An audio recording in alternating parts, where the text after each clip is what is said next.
بسم اللہ الرحمن الرحیم۔ شوال کے 6 روزوں کا حکم۔ احادیث مبارکہ میں اس کی بڑی فضیلت وارد ہوئی ہے۔ چنانچہ رسول اللہ صلی اللہ علیہ وسلم کا ارشاد گرامی ہے: من صام رمضان ثم اتبعہ ستا من شوال کان کصیام الدہر۔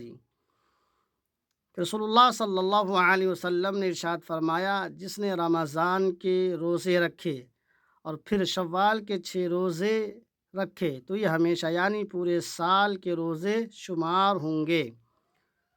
اس کی وجہ یہ ہے کہ قرآن کریم کے وعدہ کے مطابق ہر نیکی کا بدلہ کم از کم 10 گنا ملتا ہے۔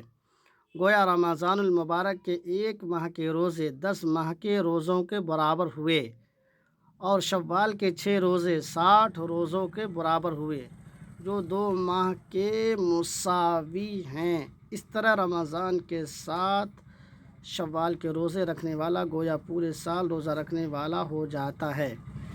شوال کے 6 روزے یکم شوال یعنی عید کے دن کو